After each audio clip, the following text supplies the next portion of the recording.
Kita punya nilai-nilai yang saklek ya. Misalnya kalau dulu tuh aku inget banget ya, kita nggak boleh kerjasama sama perusahaan tambang apa segala macam, itu tuh kita pegang kuat gitu loh. Sebetulnya di mana aja lu bekerja, idealisme lu dan value yang lu bawa itu, yang lu yakin tetap bisa lu implementasikan.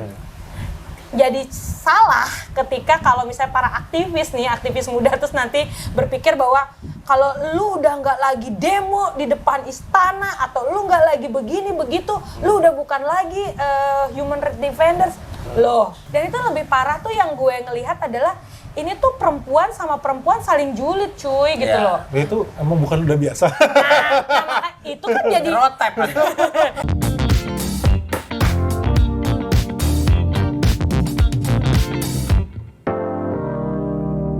Ada ini tag ketiga tapi tetap nongkrong lagi bareng Wildan Mango di Total Politik. Ini udah tag ketiga tapi rusuh banget ya. Ya tapi ya perkenalan dulu nih.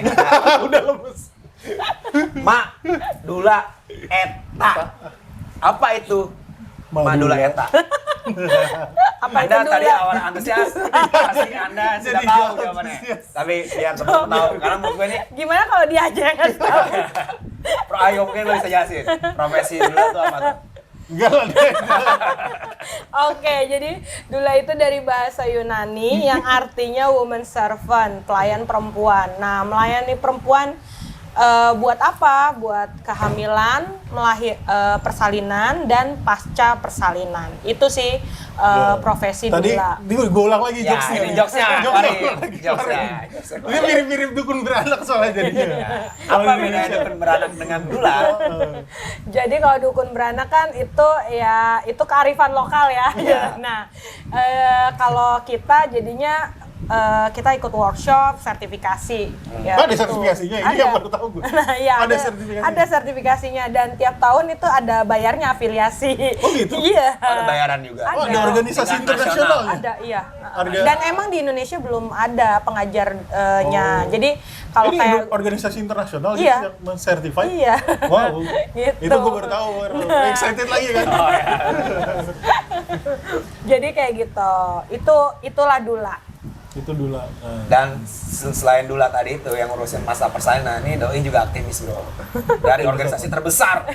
Yang dulu gue juga masuk di dalamnya bos. Ari juga masuk. Ari Putra, jangan lupa Anda. Bahwa Anda juga orang demo. Iya, dulu di demo. Ya, dulu waktu gua masuk, ya wawancara Doi. Ya bener ya, seleksi Doi. Gua akhirnya masuk. Dapat nggak jadi pengangguran. Tapi dulu demos gede, sekarang kan kiep-kiep nih. Itu hilang apa? Gimana sih statusnya? Statusnya vakum untuk waktu yang Tidak Tidak ditentukan. Tidak ditentukan. Dan kenapa bisa vakum? Ini udah diulang 2 kali, 3 kali nih. karena kehabisan dana gitu. Jadi ibaratnya nafasnya udah habis. Jadi ya udah kita komakan aja dulu untuk sementara. Gitu. Kapan dibangunin lagi nggak tahu gitu. Nah tadi masalah kehabisan dana kan berarti ada skema pembiayaan. Terus sebenarnya gimana sih kalau NGO tuh yang Karena si Demos ini gitu ya, dan mungkin rata-rata beberapa LSM juga masih banyak yang kayak gitu, mengandalkan utama dananya masuk tuh berdasarkan funding gitu loh. Jadi proposal, kita ikut mengajukan proposal, kalau proposal kita goal maka terus kita didanai gitu loh.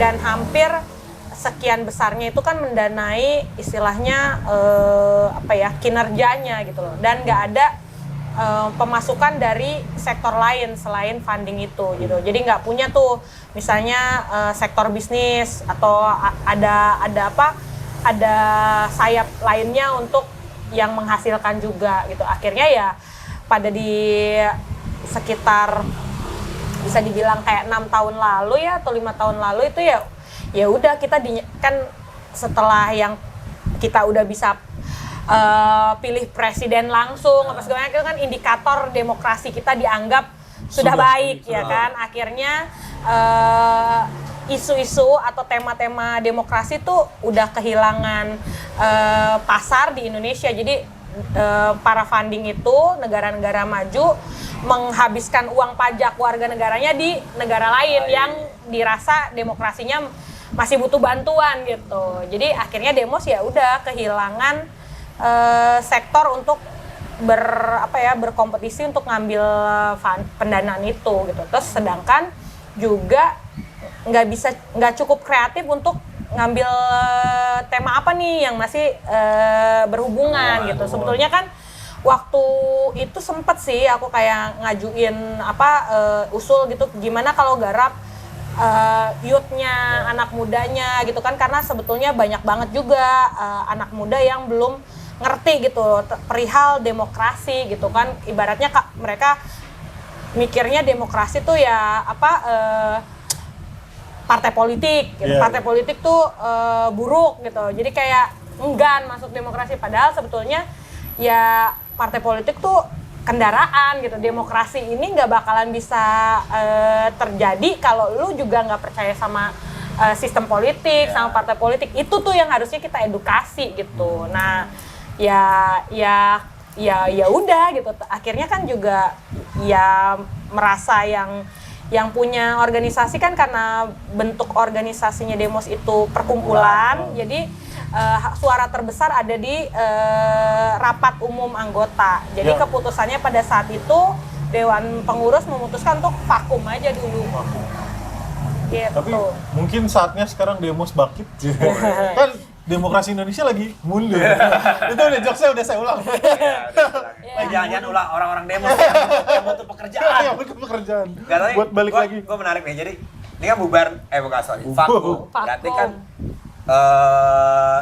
gua nggak usah ngomong yang lain lah, ngomong lo Mbak ya. Jadi lo pas vakum, lo apa yang lo lakukan nih untuk bertahan kan? Pasti kan butuh pembiayaan, untuk hidup nafkah lah, bahasanya nafkah itu gimana? Iya, apalagi waktu pas vakum itu ya, kita ngomongin lah ya, kita paham undang-undang ketenaga kerjaan atau apa, tapi kita nggak ada tuh pesangon waktu itu segala macam, karena memang di titik yang udah bener-bener sekarat gitu. Jadi kayak ya udah, akhirnya pesangonnya itu adalah ya udah, lu mau barang apa yang kita masih punya lo bisa bawa pulang, itu sebagai pesangon lo. Itu emang terjadi gitu, begitu. Benar, gua dapet 2 kardus buku. Oh, lo ngambilnya buku. So pintar. Kagak, soalnya elektronik dimiliki senior. Oh, yang elektronik soalnya udah diambil senior semua. itu gue ya. Gue pilih komputer yang waktu itu paling canggih lah, yang buat radio apa segala macam. Ya udah, itu nggak dijual, gue ambil karena emang nggak ada punya dana sisaan lagi. Sampai di terakhir gaji kita tuh udah dipotong, bener-bener udah setengahnya lewat gitu. Ya udah, tutup pintu gitu kan. Nah, apa yang aku lakukan?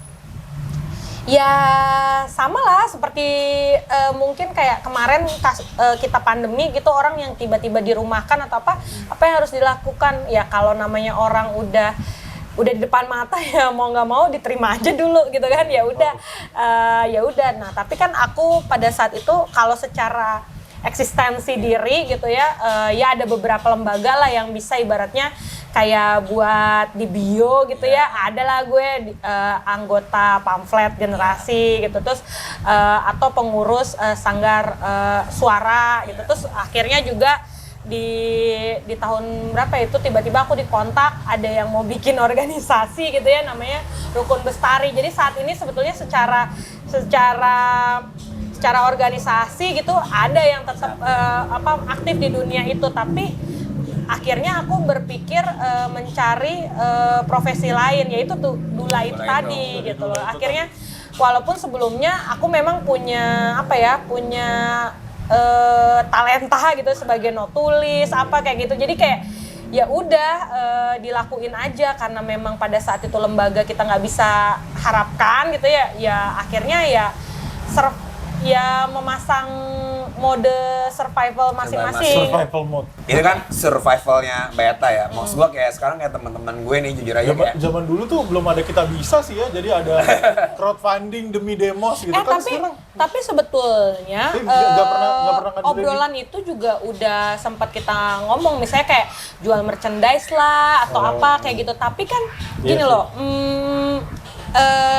anggota Demos tuh umurnya sebapak-bapak kita gitu loh. Sorry ya, maaf ya. Maaf ya. Jadi kayak hal-hal yang kreativitas kayak gitu tuh buat mereka juga, aduh gimana terus udah gitu kayak kalau merendahkan citra Demos gitu juga pasti. sebagai think tank masa minta sumbangan misalnya atau apa kayak gitu kan kalau di generasi yang seumuran Demos mungkin yang pertama kali dilakukan adalah oleh LBH Jakarta kan, galang bantuan itu kan. Itu kan udah bener-bener akhirnya mode kejepit kan, survival mode-nya akhirnya gitu. Nah, sebetulnya ini juga yang sebetulnya bisa dilakukan oleh Demos. Jadi kayak buku-bukunya itu kan harusnya nggak usah digratiskan. Akhirnya misalnya donasi gitu kan. Nih kita punya apa terakhir atau apa, silahkan siapa yang mau membantu gitu kan kayak gitu. Itu kan sebetulnya kalau dikumpulin ya sosialita LSM gitu ya. Iya gitu. Vijay kan sosialita LSM. Enggak. Beda tapi Enggak kayak Bu Zumrotin. Nah, siapa itu pokoknya yang di beberapa LSM tuh dia jadi boardnya lah gitu ya. Itu kan kayak ngemplangin berapa tuh kayak untuk ya udah deh buat gimana nih gitu. Jadi cuma ya waktu itu kita sempet sih bikin gimana nih caranya supaya bisa survive, apa sih sayap bisnis yang bisa dilakukan atau apa.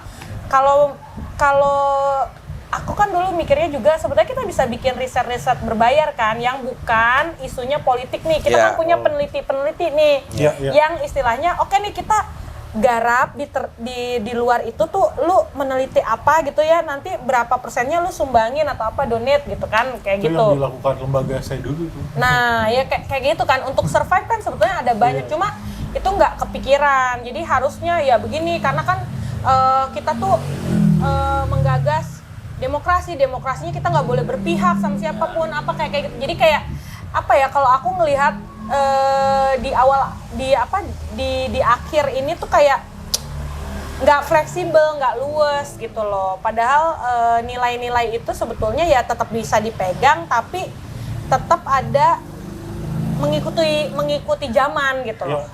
Kayak gitu. Jadi kayak akhirnya kalau aku lihat tuh kayak generasi lama yang nggak mau ya ibaratnya kayak sekarang nih gara-gara pandemi kan kita dipaksa untuk pakai Zoom meeting virtual gitu loh.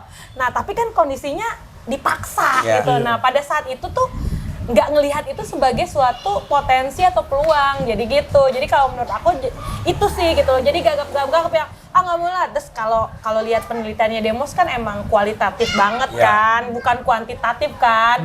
Model survei apa itu gitu kan. Jadi kayak kesannya kita itu lembaga think tank. Jadi kayak akhirnya kalau aku boleh bilang adalah ya lu belagu sih, sombong sih gitu loh maksudnya. Jadi terlalu idealis nggak?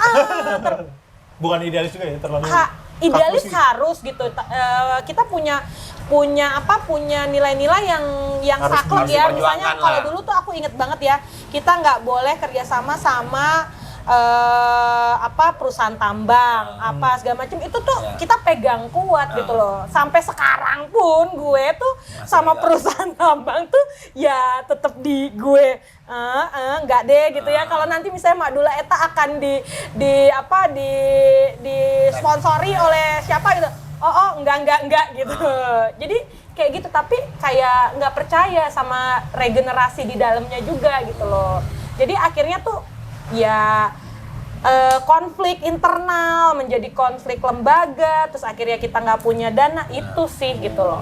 Yang ini menarik buat teman-teman muda mungkin yang punya organisasi bisa belajar dari organisasi ini gitu. Oke, jadi kalau gue juga mau cerita nih kayak teman-teman gue sebenarnya dia udah lama di NGO seumuran gue. Dia pada titik yang galau nih sebenarnya. Apakah dia tetap melanjutkan di NGO atau dia ke usaha atau dia jadi PNS tuh? Karena korporat udah nggak mungkin. Sekarang. Korporat udah ketuaan. Udah ketuaan soalnya. Nah kalau dari lo sendiri gitu ya sebenarnya hikmah apa yang bisa lo ambil buat anak muda nih? Apakah emang buset, gak hikmah aja pak.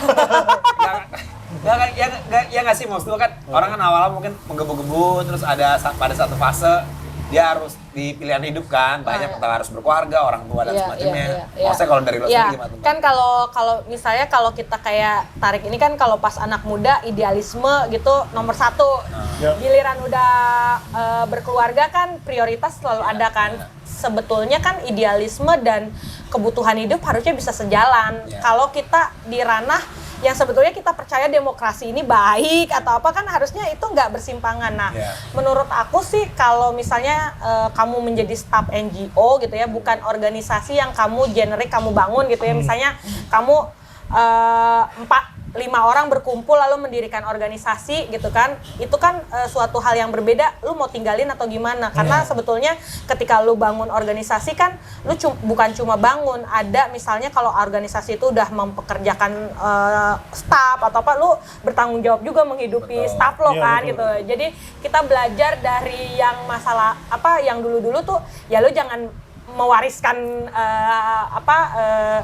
kinerja yang salah gitu kan ya. Kalau lu cuma jadi staf NGO, ya menurut gue sih prioritas lu apa gitu kan. Sebetulnya pilihannya berkaitan sama prioritas di hidup lu. Kalau misalnya di NGO lu nggak bisa menemukan titik temu kebutuhan hidup lu gitu ya. Terus tapi lu tetap pengen ada tetap ada idealisme. Sebetulnya di mana aja lu bekerja, idealisme lu dan value yang lu bawa itu, yang lu yakin tetap bisa lu implementasikan. Jadi salah ketika kalau misalnya para aktivis muda terus nanti berpikir bahwa kalau lu udah nggak lagi demo di depan istana atau lu nggak lagi begini begitu, lu udah bukan lagi human rights defenders. Loh, kan kita sebetulnya bisa berkampanye, advokasi di mana aja, gitu kan. Jadi setelah jadi staf NGO mau jadi wirausaha, mau jadi ASN, ya nggak apa-apa. Kalau jadi ASN lebih bagus lagi kan, memperbaiki birokrasi kita kan gitu loh. Walaupun beberapa temen gue tuh juga nggak percaya, nggak yakin gitu ya, sanksi gitu. Nggak mungkin lah kan eselon 2-nya itu masih ini, ya kan besok juga eselon itu udah melanjut gitu kan, udah ini yang lanjutnya kan regenerasi terus lanjut gitu. ke surga, udah tegas aja gitu kan pasti berganti kan, seperti kayak yang baru terjadi ini kan keputusannya Kemendikbud terkait penghapusan eselon. Bukan yang undang-undang terhadap kekerasan seksual atau apa yang udah disahkan oleh Kemendikbud itu kan, kalau pokoknya ada di perguruan tinggi siap-siap dosen-dosen cabul katanya kan harus jaga diri. Nah, itu kan berarti itu bagus tuh. Karena apa? Oh, udah mulai muda-muda nih yang pegang kendali kan. Jadi maksud aku karena ada awareness soal peraturan itu gitu kan. Ya gitu kan. Jadi kayak gitu. Jadi menurut aku kalau lu jadi staf NGO terus mau berganti haluan gitu ya, karena memang kebutuhan dapur lo harus begitu, ya nggak apa-apa, dan nggak usah berkecil hati lagi. Oh, gue nggak jadi aktivis lagi nih gitu kan.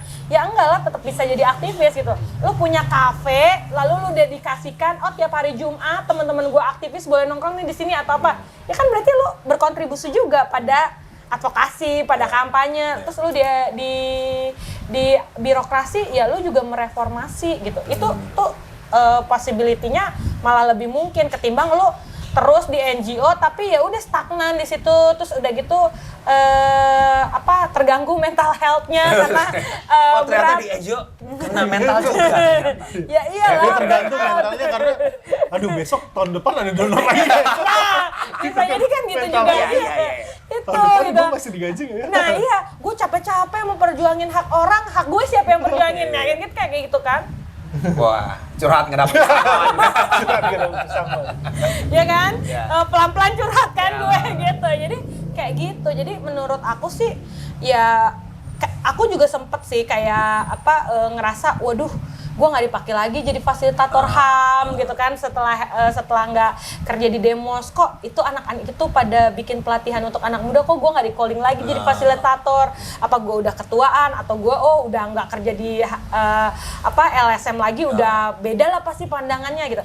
Sempet terpikir gitu, tapi akhirnya sekarang aku ketemu istilahnya yang kita selalu bilang warga gitu ya, masyarakat umum awam gitu yang nggak kena misalnya pelatihan-pelatihan demokrasi dan HAM. Ya udah di kelas itu aku mulai demokrasi yang terkecil kan mulai dari keluarga. Jadi masuklah materi persiapan persalinan dengan pembagian tugas ya kan, nah, semacam memilih rumah sakit di mana itu kan juga demokrasi, ya kan. Jadi akhirnya nggak hilang cuy materi demokrasi gue, tapi khotbahnya beda aja pendekatannya. Jadi selain lo pengetahuan tentang HAM lo bisa dilakukan di profesi apapun yang akan kita jalani. Iya, gitu. Nah, lo sebagai dula sendiri apa aja sih maksudnya yang lo bawa nih dari prinsip-prinsip HAM ke soal dula-dula Prinsip-prinsip demokrasi dan HAM Iya. Kedua. Kita mulai dulu dari prinsip HAM deh, ya kan? Nih. Nah, gua mau tahu nih bagaimana lo mengimplementasikan. Nah, lu kan nih sebagai host ini kita udah tahu belum prinsip HAM apa aja? Gue mulai sesi pelatihan HAM lagi di sini. Tidak tahu kakak, tidak tahu. Kan kayak prinsip HAM tuh partisipatif, ya kan, kayak gitu. Itu universal, non diskriminasi. Nah, itu tuh gue terapkan dalam profesi gue sebagai dula. Bahwa ketika gue ngedulain itu gue partisipatif. Kepentingan klien, keinginan klien, datangnya dari klien. Gue memang meng-encourage, tapi pilihan dia misalnya pemahaman yang sering salah nih di dunia profesi gue sekarang adalah kita selalu mengedepankan persalinan pervaginal yang orang kenal dengan persalinan normal itu. Nah, gue pribadi nggak anti sesar gitu loh, karena itu kan sebetulnya pilihan. Nah, terus juga pilihannya adalah yang gue ini tegasin juga kalau di dunia medisnya adalah dokter kadang-kadang nggak ceritain secara detail. Nah, karena gue datang dari yang kalian bilang aktivis atau segala macem, gue punya pemahaman nih para apa ya yang kayak gini yang kita sering bilang kapitalis atau apa kan pasti pengen laku kan ininya ya kan? Jadi gua. Iya, pengen laku kan jadi tuduhannya kalau sesar itu ini dokternya biar gampang dapat duitnya lebih banyak gitu kan. Nah, itu kan. Tuduhannya gitu kan. Bisnis biar kan duitnya gitu. lebih banyak. Sebetulnya kan kalau dokter yang baik dia kasih tahu tuh benefit dan resikonya apa. Setiap metode itu pasti ada benefit dan resikonya. Nah, itu yang gue coba sampaikan. Jadi ibaratnya gue nggak mendiskriminasi perempuan yang lahiran sesar tuh nggak perempuan seutuhnya, nggak kan itu kan mulai ada tuh kan perbincangan kayak gitu. Dan itu lebih parah tuh yang gue ngelihat adalah ini tuh perempuan sama perempuan saling julid cuy gitu loh. Nah, itu emang bukan udah biasa. Nah, itu kan jadi itu yang jadi gue ketika ada di situ inilah yang benar-benar gue implementasikan nilai-nilai yang gue kemarin dapetin tuh gimana. Nah, gue pun akhirnya sebagai dula pun bagaimana gue non diskriminasi sama klien gue, universal siapa aja ya gue tolong sama gitu ya. Mau gimana dia mau pilihan politiknya apa, sempet gue awal-awal tuh kayak agak ganggu ya cuy gitu ketika gue tahu klien gue berseberangan. Pilihan politiknya berseberangan. Serem juga ya. Oh, ini pendukungnya Bapak ini.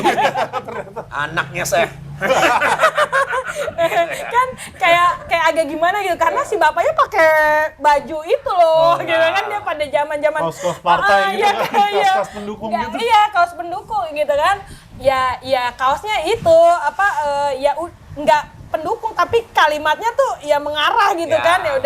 Ya udah terus tapi gue belajar di situ akhirnya bagaimana sebagai human right defender lu tetap belain kan ibaratnya kayak kita nih sering demo tapi ketika katakanlah sebuah organisasi dibubarkan oleh pemerintah kita kan juga bergerak bilang bahwa itu tuh lu juga melanggar gitu kan tahu kan sebuah organisasi yang di gitu kan FPI juga itu ya, boleh dibubarin. Nah itu kan para aktivis kan juga protes kan jadi akhirnya gue di situ lah gitu jadi kayak akhirnya gue sadar bahwa ternyata dalam profesi gue sebagai dula ini pun nggak bisa tuh lepas dari demokrasi dan hak asasi manusia.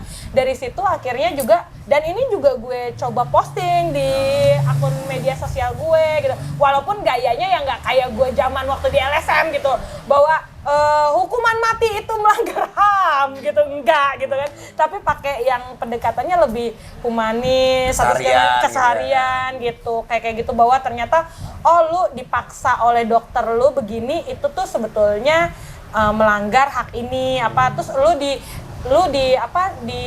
tidak mendapatkan akses informasi dan pendidikan terkait persalinan ini tuh sebetulnya ini loh, ini kayak gitu. Yang orang awam baru sadar kan, oh ternyata gue punya hak ya untuk itu gitu.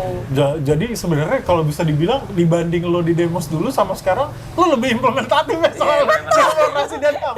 Dibanding dulu kan cuma ngomongin HAM dapat. Dari gendernya juga lebih praktis. Cara dulu kan kerja. di atas kertas istilahnya kan, kalau sekarang dipraktekin Kenapa Anda kayak gitu? Ini karena struktur patriarki. Dan orang yang hamil bingung apa ini patriarki. Nggak gitu kali. Dan gue memang jadi kayak berpikir kalau someday gue mau merebut kekuasaan itu, merebut satu kursi gitu ya, gue kayak ya bisa nih gue masuk dari jalur ibu-ibu ini gitu, membangun komunitas. Ibu-ibu kuat banget sih. Iya kan, ibu itu. Jadi kayak akhirnya kan setelah pas tutup kantor itu kan gue bilang sama Wildan, dan 10-15 tahun lagi kita ketemu di Senayan ya. Dia jadi pejabat, gue jadi tukang sapunya tadi. Enggak lah.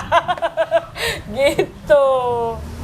Tapi menarik sih, maksud gua lo udah punya keterampilan HAM, terus juga keterampilan gender, maksudnya ini kan bicara soal anak ya, lo kan bicara soal persalinan. Sebenarnya selama lo mendulain orang, kan identik tuh ngurus anak tuh ibu ya. Lo rada susah gak sih buat minta partisipasi bapak nih untuk keseimbangan? Ini keseimbangan. Kenapa jadi kesana ya? Hubungan keluarga tuh politik, bro. Iya emang sih. Iya kan? Politik tuh everywhere and anywhere gitu kan. Susah gak buat keterlibatan partisipasi laki-laki dalam konteks ini? Ya pasti susah. Kalau hadir di kelas persiapan persalinan aja itu banyak suami yang sebetulnya dipaksa istrinya. Maksudnya kayak dijebak lah. Anterin aku buat yoga, tatonya enggak gitu kan, suruh duduk bareng, ternyata kelasnya 2 hari gitu kan, atau gimana kayak gitu. Ya kalau gue lihat dari mukanya si bapak-bapak di awal yang kayak apa sih ini apa gitu, tapi terus akhirnya materinya terus ya si pengajarnya bisa gimana cara engage si bapaknya gitu kan, dan kita menekankan ya biasalah bapak-bapak itu kan ya yang seperti lo bilang patriarki, ya kita harus puji-puji dulu nih keterlibatan si bapak. Langsung gini, bapak jam patriarki apa? Gitu. Oh enggak. Enggak lah. Enggak bisa gitu. Enggak kira langsung gitu. Jadi kita harus puji-puji dulu keterlibatan dia, terus kita hargai gitu ya. Padahal sebetulnya di belakang gue gitu mikirnya ya itu kan anak lo ya, gitu kan, terus segala macem gitu kan. Ya masa gue kudu puji-puji ya itu sebetulnya ini cuma kan kita sadar dimanapun gitu ya, edukasi tuh menjadi program yang sangat berat dan perlu napas yang panjang kan gitu. Jadi ya udah gitu kan. Jadi kita bagaimana caranya kita bilang bahwa Bapak itu jadi coachnya loh. Jadi kamu yang mengingatkan si istri kamu tuh pendamping yang paling dekat kayak gitu. Dan menurut aku suka gue bilang juga bahwa nanti lo mau bagaimana itu keluarga lo atau mau bagaimana ya perlu ada keterlibatan lo gitu loh, bahwa nggak bisa cuma ibunya doang gitu, karena sebetulnya ketika bapak punya value apa, punya pilihan apa, ya kalau nggak pernah terlibat ya gimana anak dan istri juga mau ngikut gitu. Jadi kayak akhirnya ya duduk bersama, hadir bersama, itu tuh sebetulnya kayak membuat keputusan bersama, ya itu emang harus dilakukan. Ya itu yang akhirnya ya gue selip-selipkan lah di situ gitu loh, bahwa ketika bicara kan biasanya kalau aku memperkenalkan diri, dulu aku pekerja apa gitu, jadi kayak dulu aku pelatih demokrasi dan HAM kayak gitu. Jadi makanya pas di materi pun ya jadi ya keluarga itu adalah inti terkecil dari demokrasi sebelum kita ke warga gitu, kayak gitu gitu kan. Jadi Anda dengar, Anda ini pelaku patriarki Anda ini. kayak gitu kan. Jadi kayak gitu sih gitu loh titik masuknya, dan aku akhirnya ngelihat bahwa wah ini peluang banget ya gue gitu, dan kayak mikir selama ini kenapa LSM nggak ada yang garap ini ya gitu loh kan. Sebetulnya ketika lu ngomongin struktur demokrasi atau ngomongin kesetaraan gender di titik yang paling awal, selain lu melatih para ibu-ibu posyandu atau segala macam kan bisa masuk dari kelas-kelas persiapan begini gitu loh. Mungkin agak terakhir gue mau nanya sih sebenarnya. Lo pernah nyesel nggak sih akhirnya pernah kerja di NGO yang akhirnya tutup? Tapi itu NGO pertama lu bukan sih Demos sebenarnya? Enggak. Enggak, sebelumnya? Enggak NGO yang pertama, tapi kayak, kan aku kayak pertama tuh zaman, jadi kalau ini kayak meruntut ke belakang ya, jadi kayak kalau sempet di masa gue pas kuliah itu, gue ngeliat lah teman-teman gue di titik berapa tahun kerja tuh udah punya apa, dan di LSM kan tuh emang gajinya yang nggak gede-gede amat kan, maksudnya ibaratnya kalau lu mau kaya ya nggak bisa nih gitu kan, nggak bisa kan nanya. Tapi aku dari sejak kuliah sambil kerja itu di NGO dulu, itu NGO-nya NGO luar memang itu agak lumayan tuh gitu, cuma sayangnya kayaknya gue emang apes gitu, tutup juga gitu. Berarti penyebabnya Anda ini. NGO yang bubar nih Anda ini penyebabnya. Kayaknya bawa sial ya gitu. Tapi kan Komnas HAM nggak tutup gara-gara gue tinggalkan gitu. Terus gue pindah ke Komnas HAM. Oh, lu sempet ke Komnas di Komnas HAM gue itu 5 tahun atau 6 tahun ya, apa 10 tahun ya, gue jadi lupa. Jadi gue di situ lah. Terus gue baru ke Demos. Nah, jadi kalau bisa dibilang menyesal nggak sih kerja di hak asasi manusia dan demokrasi gitu ya? Enggak sih. Kalau aku mikirnya sih kayak ngelihat hak asasi manusia dan demokrasi ini tuh kayak kayak ibaratnya tuh kayak gue dibesarkan lahir di ilmu di value ini. Dan Makdula eta nggak bakalan jadi kayak gini kalau misalnya nggak kerjanya dulu di hak asasi manusia gitu loh. Gue tuh dari umur 20-an awal, jadi masih sambil kuliah kan, ya sambil kuliah sampai gue udah punya anak, menikah gitu. Jadi kayak Gak mau nyebut umur biar aman. Enggak, 39. Sekarang 39. Jadi kayak dan ibaratnya tuh gue sempat di masa-masa yang orang bilang, gila, gue dulu dilatih Mbak Eta loh gitu, sekarang udah di pamflet atau apa gitu tuh Mbak Eta tuh apalah pokoknya gitu. Dan di Komnas itu aku melatih pelatihan HAM itu nggak cuma di tataran yang muda, tapi gue pernah juga istilahnya dibully bapak-bapak PNS, ya dianggap siapa sih tampil, ya lu ibaratnya 10 tahun yang lalu gue lebih muda dari sekarang gitu, dengan tampilan yang ya pakai blazer atau apa, tetap aja kan mereka ngeliat siapa nih anak bocah. anak baby boomer gitu ya, dilatih sama siapa nih gitu kan, ya mendapatkan harassment lah apa gitu ya, tapi biasa. Dan gue dibesarkan di sana, membangun kepercayaan diri gue di sana, dan sampai titik sekarang gue selalu percaya dan yakin bahwa sampai di titik bahwa gue juga tahu bahwa partai politik tuh kalau orang bilangnya partai politik tuh hancur lah, apalah, busuk lah, apa enggak. Gue nggak mau balik istilahnya ke zaman nggak ada demokrasi gitu. Jadi kayak seburuk-buruknya apapun, ya gue meyakinin hak asasi manusia dan demokrasi itulah yang terbaik. Lu kalau nggak percaya, lo pergi ke Korea Utara atau kemana gitu ya, Myanmar atau Myanmar gitu kan, lo kesana tuh gitu, ya gue sih nggak mau gitu. Seburuk-buruknya tapi ada pekerjaan lo di Myanmar. pemerintahan sekarang tuh kayak ya dengan demokrasi kita bisa ya karena gue kan hidup di zaman Orde Baru cuy. Waktu pada saat reformasi itu gue yang ngalamin jalan dari sekolah gue SMA kan, gue ngerasain cuy, tiap jam 9 laporan khusus TV-nya gitu kan. Ada anak sekarang mana kenal kayak gitu, ada YouTube apa segala macam. Gue zaman yang pergi buat internetan ke warnet gitu kan, ngalamin kayak gitu. Jadi kayak gue nggak mau balik lagi ke sana, dan gue percaya gue percaya sama demokrasi dan sistem politiknya, oknumnya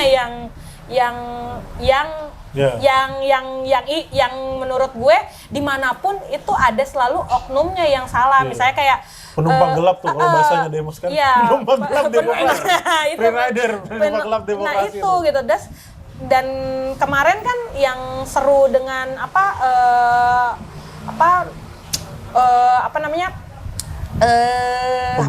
pemilu kan, ada banyak yang nggak memilih gitu segala macam. Lu tak di gerbong yang mana? Di gerbong. Gue di gerbong yang memilih. Karena gue inget banget pesan salah satu motornya Demos, Asmara Nababan bilang, ketika lu hidup di zaman sekarang, demokrasi udah terbuka dan lu nggak memilih, itu adalah privilege yang lu lepaskan. Gitu loh. Jadi kayak seburuk-buruknya, ya tapi terus gimana lo melihat teman-teman yang nggak memilih? Ya nggak apa-apa, ya udah gitu loh. Dan gue juga nggak menyalah-nyalahin mereka. Apa lo sekarang ini? Ya akhirnya aku belajar jadi lebih holistik ya ngelihatnya gitu, bahwa ya udah yang berseberangan kita juga paham segala macam, ya kita juga harus bisa ngelihat bahwa ternyata tadinya lawan sekarang begitu segala macam. Ya lu kecewa nggak sama pilihan lo? Ya kecewa. Sekarang gue kan bisa kritik balik pemerintahan sekarang juga, gue bisa nggak sepakat, ada banyak hal yang gue nggak sepakat sama negara gitu, tapi bukan berarti gue mengabaikan hak yang gue dapetin gitu loh. Jadi akhirnya kan gue kayak, kalau gue enggak kan kayak kasihan amat demosnya udah vakum, terus gue juga nggak percaya sama hasilnya, terus gue juga nggak melakukan apa yang udah dilakukan. Jadi kayak gitu sih. Jadi kayak aku, dan buat gue hal kayak gini tuh juga sebuah privilege nih gitu. Gue hadir ada di dalam dulunya, terus bergerak gimana. Waktu itu kan Demos juga pernah ada kegiatan bersama Puskapol UI, itu tuh membuka wacana gue banget perihal yang yang barengan Puskapol itu. Gue melatih ibu-ibu di simpul-simpul RT RW gitu loh. Bagaimana caranya buat lu bisa bergen politik, sama kalau ada yang dateng mau ngasih apa, itu tuh lu bagaimana caranya itu bukan cuma dia dapat suara, tapi lu juga bisa nuntut sesuatu gitu loh. Jadi itu kayak ini nih yang harus. Jadi kayak gue tahu programnya sama AEC bukan sih? Sama Puskapol UI, sama yang dia di Korea itunya yang kasih fundingnya. Nah, jadi menurut gue yang jadi dia ngeluarin ininya apa namanya? Kok gue jadi lupa. Hasil penelitiannya tuh ada angka surveinya, kayak gitu. Nah, jadi gue ngelihat itu yang sebetulnya sampai detik ini sebetulnya masih bisa kita lakukan tuh gitu loh. Dan kan kayak sekarang nih kalian, dulu kan jadi mahasiswa atau apa, sekarang kan sebetulnya kalian juga jadi ibaratnya anggota masyarakat, udah berkeluarga, bisa jadi Pak RT, bisa jadi Pak RW. Iya kan, maksudnya yang lucu kan gitu kan, kita kritisi demokrasinya, terlibat dalam demokrasinya nggak mau gitu kan. Terus ya diisinya sama yang mereka-mereka lagi, oknum yang kita ituin gitu lah. Makanya kan, jadi Dan gimana 15 tahun lagi kita ketemu? Dari ada semadok gua gini. Gitu sih, jadi kalau kita percaya demokrasi ini adalah suatu hal yang baik gitu ya kita juga harus mau terlibat. Nah kalau aku sih kritik ke para anak muda kadang-kadang adalah ya lu kritik, terus lu nggak mau terlibat juga, terus lu mau gimana atau apa, jadi gimana nih kita gitu loh. Karena capek juga kalau kita marah-marah terus gitu, terus tapi ya udah gitu. Tidak ngelakuin apa-apa juga, rebahan doang kan sekarang emang generasi rebahan. Nah itu. Jadi anarko-pasifis. Gitu. Jadi ya udah, kalau misalnya ini ya kalau enggak kayak apa ya, demokrasi alternatifnya apa gitu kan. Jadi kayak misalnya kalau ada sekarang kayak musisi-musisi ngomong menciptakan karya yang ini oke gitu kan, kayak gitu. Jadi ya udah di jalurnya masing-masing aja, ibaratnya berkhotbahnya atau istilahnya membuat proyeknya, gerakannya gitu loh. Karena ya udah nggak bisa juga lu cuma kayak akademis aja mengeluarkan riset atau gimana atau kayak gitu sih menurut aku gitu loh. Yang sayangnya kan ini dimanfaatinnya sama ya itu tadi yang katanya penunggang gelap atau yang kayak endorsan dibilang buzzer atau kayak gitu kan gitu loh. Jadi akhirnya yang menikmatinya ya mereka lagi gitu. Kita jadinya akhirnya miskin tambah miskin gitu kan. Iya sih emang. Gitu. Simpulan Col. Gue sih nyimpulin bahwa akhirnya dari awal pembicaraan kita belajarlah dari Demos. Organisasi yang akhirnya vakum karena akhirnya ya tidak cukup beradaptasi, gue bilangnya kali, tidak cukup beradaptasi dengan kondisi Dinamika zaman lah. Ya dinamika zaman gitu. Kalau sekarang kan mungkin sekarang channelnya lebih banyak buat akhirnya lo nyari pembiayaan buat organisasi yang lo buat atau organisasi yang udah ada sekarang untuk tetap survive kan. Cuma memang NGO itu sendiri memang punya challenge-nya sendiri sih kalau menurut gue. Karena memang nggak pernah, gue nggak tahu deh, ada nggak sih NGO yang akhirnya punya pembiayaan yang cukup stabil dan akhirnya bisa survive ke diri sendiri gitu, tanpa harus nungguin donor, tanpa harus minta dari orang gitu kan. Ada. Apa nih? Warga muda. Bodo amat. Itu organisasi. Tapi kan enggak. Nggak Tapi tahu kan itu gara-gara itu. Kalau IKA ya, Indonesia untuk Kemanusiaan, kan dia ada juga Atau sekarang. janjian kita bisa, tapi kita bisa udah jadi PT sih. Nah, Bagaimana IKA?